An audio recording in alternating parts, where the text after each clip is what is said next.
For close on 4,000 years, nomadic yak herders have survived the extreme conditions of the Tibetan plateau. They have survived through ingenuity, resilience and toughness, and being attuned to their environment, to the high altitude and severe winters. Now they face the greatest survival test of all.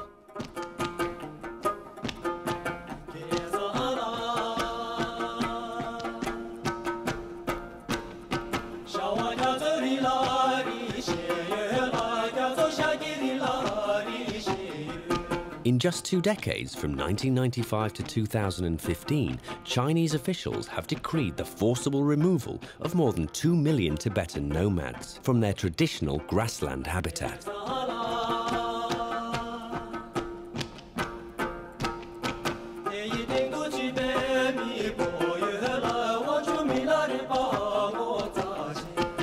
Ending their way of life by settling them in housing ghettos. Why? How? With what impact? That's what I set off to find out.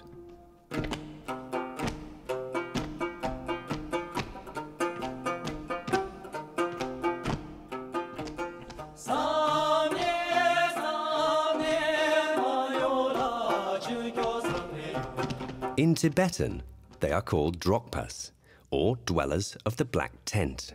The tent is woven from yak hair. Usually guarding the tent is a huge Tibetan mastiff on a strong rope also made from yak hair, which is a very good thing in our case, as the dog makes fierce lunges at interlopers. The inside of the black tent is smoky, with a stove burning yak dung as fuel. My Tibetan driver, educated in India, serves as translator. He explains why nomads are reluctant to sell yaks for meat. Raising yaks for meat is a Chinese idea, he says. The nomad word for wealth or treasure is nor, which translates to yaks on the hoof. Live yaks are far more valuable. They produce milk and wool. They are used for wedding dowries. They provide transport when shifting tent locations. The story of nomad survival is the stuff of legend. It started with domestication of wild yaks thousands of years ago.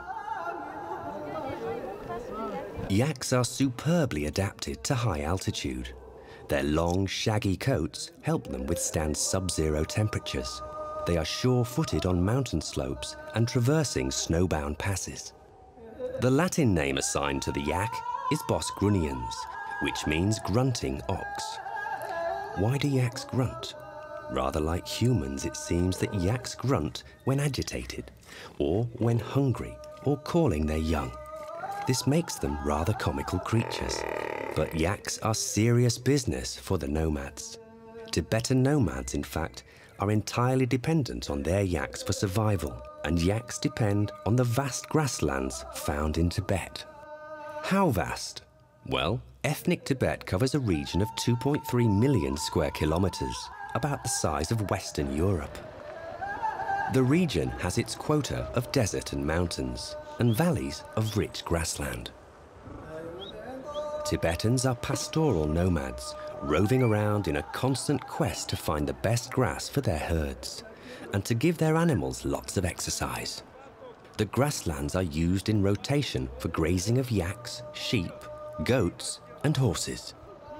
Being a nomad is not a job you apply for, it's a job you're born into, with generation upon generation of nomads passing along their considerable skills in dealing with animals, being their own vets, surviving freezing winters, and so on.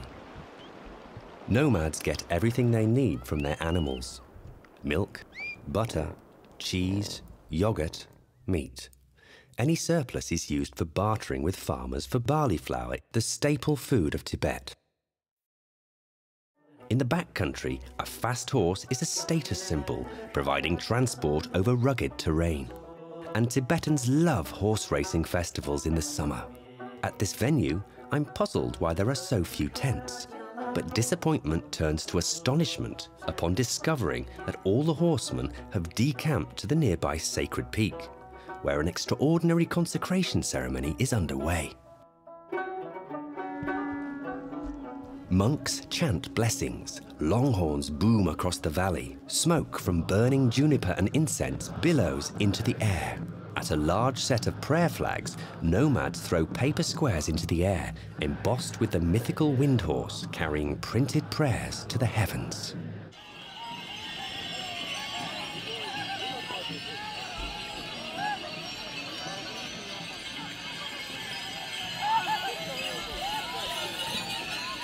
Suddenly, the ceremony comes to a close, and all the nomads pack up the tents in a matter of minutes and head back for the main festival venue, where the nomad women are waiting, making final adjustments to their elaborate outfits. They're out to impress, dressed in their finest cloaks, with puffy orange headgear from this region and hair braided in 108 strands. The crowd is split into two sides that form the actual barriers of the racetrack. Riders take up starting positions with their trusty steeds.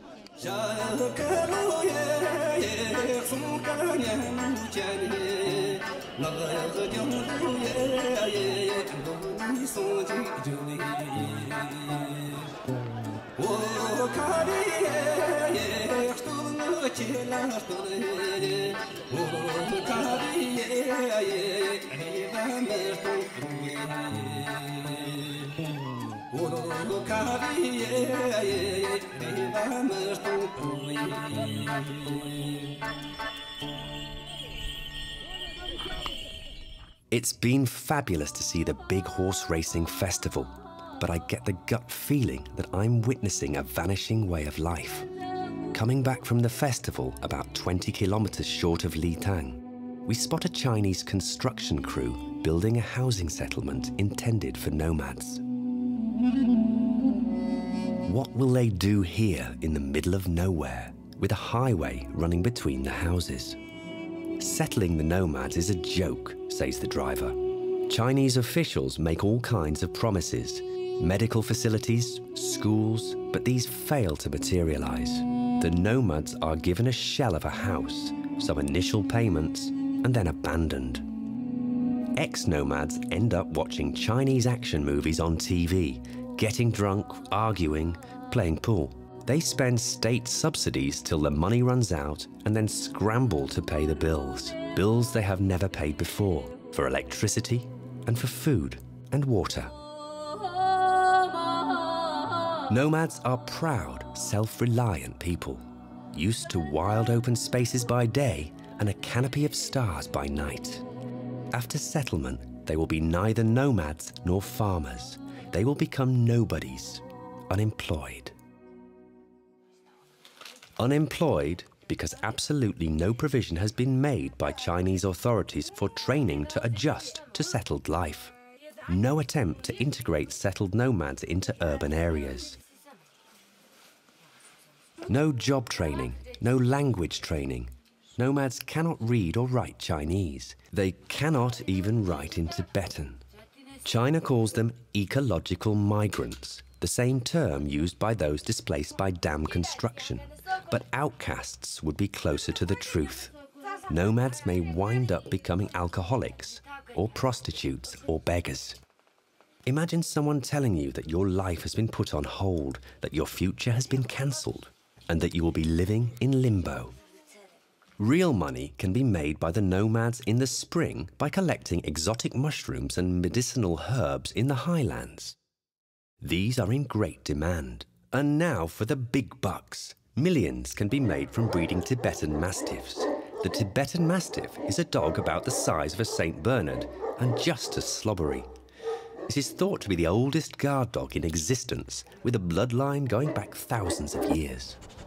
The Tibetan Mastiff is now a status symbol among wealthy Chinese, like the red Tibetan Mastiff that sold for a jaw-dropping $1.5 million to a Chinese coal baron in 2011. But the Mastiff puppy was bred in a facility on the east coast of China, and no Tibetans were involved. All the breeding is done by Chinese entrepreneurs. Tibetans have no stomach for breeding and selling the dogs they consider their age-old friends. To get the real story on nomads, I need to interview them, but that could easily result in arrests.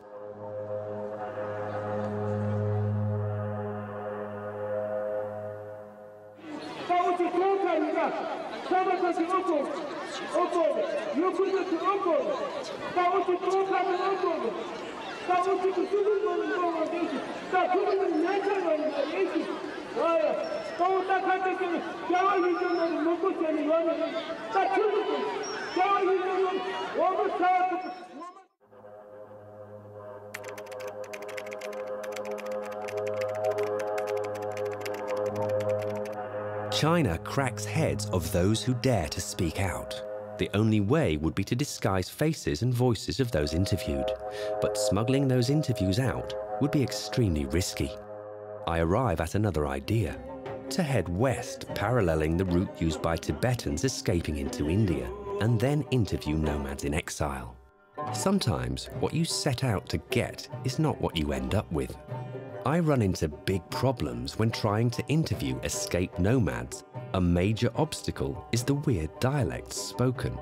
But a greater obstacle is that even in exile, nomads are not willing to appear on camera for fear of endangering relatives back in Tibet. One of China's main exports is silence. Instead, I focus on a longer interview with Tenzin Norbu. They are never fell short of the daily basic needs like yak meat, butter, cheese, milk. They have plenty of these things. Now in the concrete resettled or the removed nomads, once they live in those camps, they have to adjust themselves to the urban life. They are wholly dependent on the state aid. Since these nomads are moved to these concrete blocks, is affecting the traditional economy in the Tibet, which we have for thousands of years, where the nomads, they used to get grain from the farmers, and in return they used to give yak meat, butter, and cheese. So now the nomads are removed. Even if they want to get some grain, they have no money, they have no job, they are not trained. So from where they are going to get these daily basic needs like grains? And nomads, as they are very proud of themselves, of how they live and how sustainable they are, they don't need any modern gadgets to fulfill their needs. The policies, as a way, they are trying to control all the nomads in some concrete block. Now, we overheard that recently in those pastoral areas where the nomads used to herd the yaks and livestock, since the nomads are removed, they become very accessible to some mining companies. So what does this mean? This means that once the policy is implemented, it is not regulated correctly. Other experts put that more bluntly, as in the following quote: China is causing a cultural genocide by removing people from the livelihood they have known for millennia, condemning the nomads to live in concrete ghettos and leaving the grasslands to further degrade. The grasslands cannot be maintained or restored without Tibet's nomads. That stark analysis comes from Tibet Justice Center in California. Here are some quotes from interviews with former nomads in Dharamsala.